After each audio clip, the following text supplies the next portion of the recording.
Dziś zapraszam na ciasto idealne na komunię, chrzciny, święta czy każde dowolne inne przyjęcie.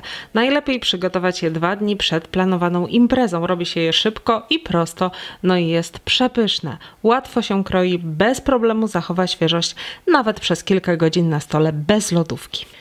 Do dużego garnka masa będzie kipiała i wyraźnie zwiększy swoją objętość. Wrzuć masło i dodaj miód. Następnie całość podgrzewaj na wolnym ogniu do rozpuszczenia się składników i zagotowania całości. Kiedy masło z miodem się zagotują, dodaj sodę i całość podgrzewaj na wolnym ogniu, mieszając do chwili, kiedy masa nabierze bursztynowego koloru.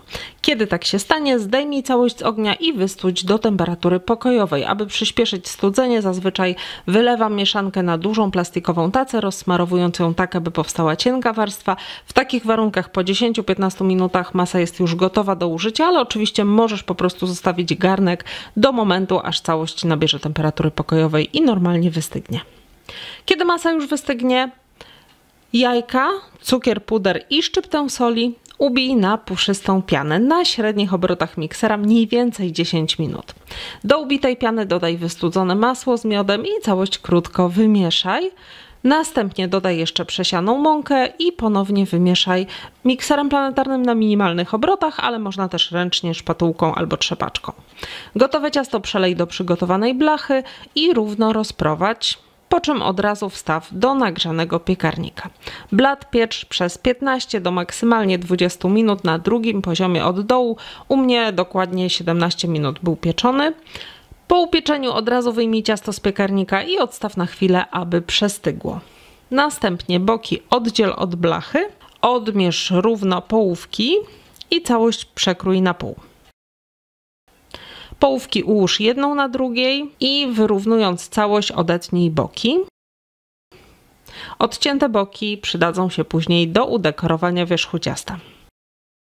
I teraz wystudzone połówki przetnij ostrym nożem każdą na 2 równe blaty, tak aby w sumie mieć 4 blaty ciasta miodowego. Schłodzoną, kwaśną śmietanę 18%, cukier, puder, tu do smaku można go nawet wcale nie dodawać w zależności od gustu i cukier waniliowy bądź ekstrakt waniliowy ubij razem mikserem do momentu, aż zauważysz, że mikser zacznie zostawiać wyraźne ślady w pianie.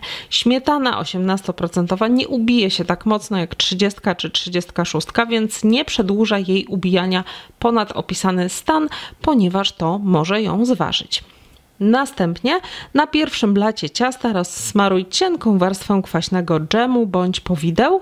Na nią wyłóż 1/4 kremu i równo rozsmaruj. Jeśli warstwy mają być równe, możesz odważyć po około 200 g kremu na warstwę. Na kremie ułóż kolejny blat miodowy i wszystko powtarzaj z kolejnymi warstwami. Wierzch ciasta wykończ pokruszonymi ścinkami z boków.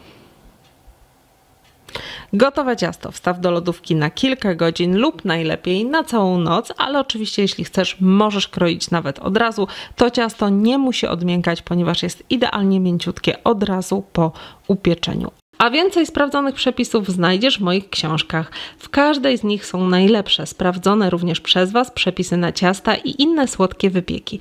Do każdego przepisu są zdjęcia, dokładny opis przygotowania oraz film pokazujący wykonanie ciasta krok po kroku.